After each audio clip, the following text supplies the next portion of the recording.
Kivu Times.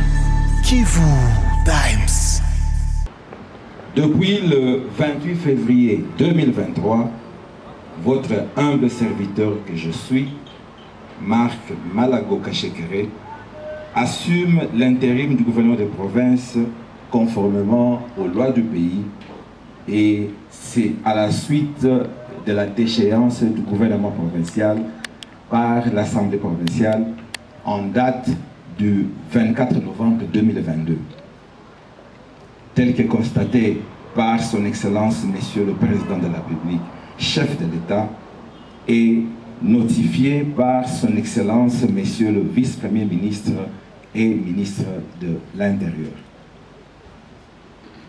La démocratie et l'état de droit prônés par le chef de l'État ont des exigences auxquelles le peuple et ses dirigeants doivent se courber, peu importe les intérêts personnels.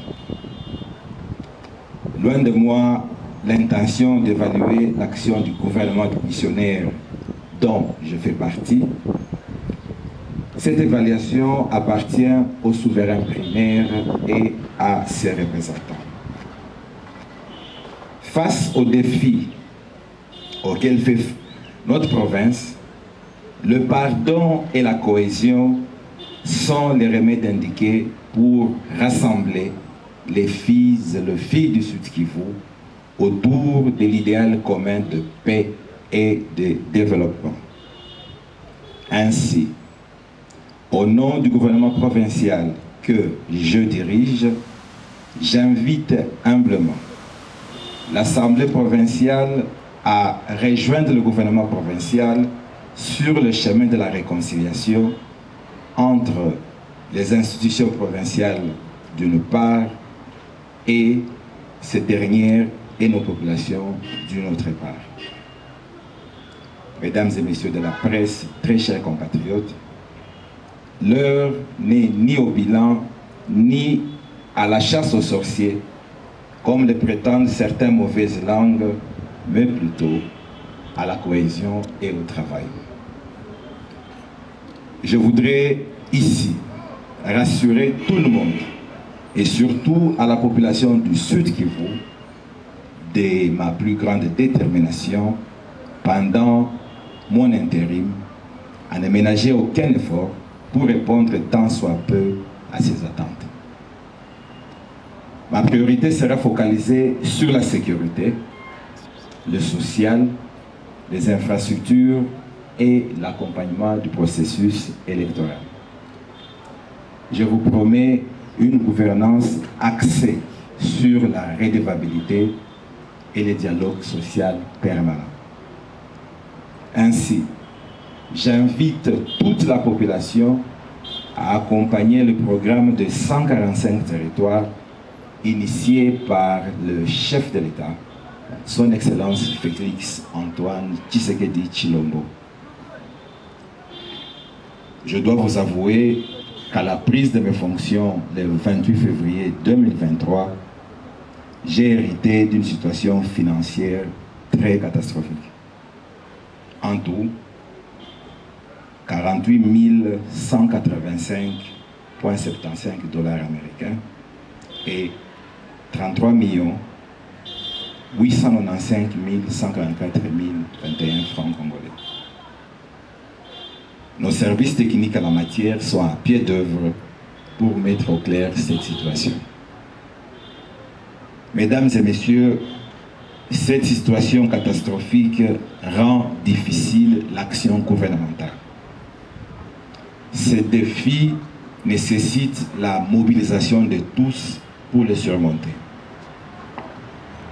Mesdames et messieurs, vous constaterez avec moi que cette situation financière inconfortable nous oblige à prendre certaines mesures strictes afin de relever les défis.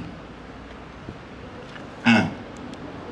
J'ai pris la décision de suspendre préventivement tous les contrats de partenariat public et privé en cours concernant la mobilisation des recettes de la province et mettre en place une commission mixte, Assemblée provinciale et gouvernement provincial, pour les analyser au cas par cas.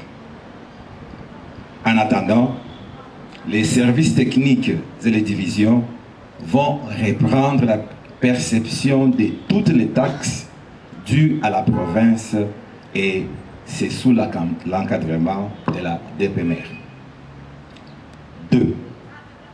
Tenant compte de plusieurs dénonciations de spoliation du patrimoine de l'État, j'ai décidé de prendre des mesures conservatoires, celles de suspendre les travaux en cours et l'attribution des titres.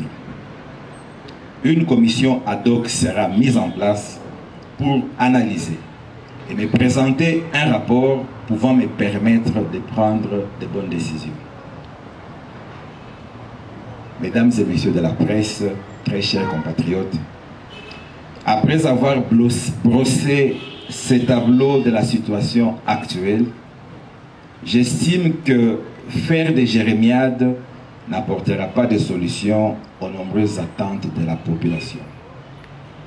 Je vous encourage avec insistance à mettre la main à la pâte pour relever la province du Sud Kivu. Ainsi, j'invite toute la population du Sud Kivu à la vigilance et au civisme fiscal pour une mobilisation maximale des recettes. Je demande à tous les agents et fonctionnaires de l'État, ainsi qu'au personnel politique, à faire preuve du respect des lois du pays et du code d'éthique dans l'exercice de leurs fonctions pour assurer une gouvernance de qualité et remettre la confiance des administrés.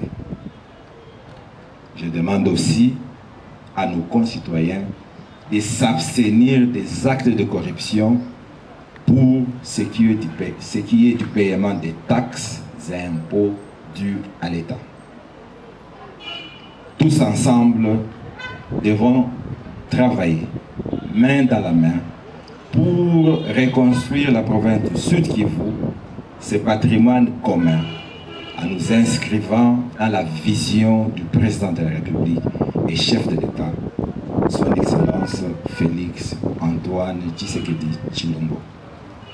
Je rassure à tous les Congolais et Congolaises et Congolais, ainsi que les étrangers des villes de Bukavu, Uvira, Kamituga et Baraka, et des territoires de Mwenga, Walungu, Shabunda, Uvira, Fizi, Idjui, Kale, Kabare, que durant le temps de mon intérim, je serai ouvert à toutes les propositions constructives pour faire avancer la province du Sud Kivu. Je vous remercie. Kivu Times. Kivu Times.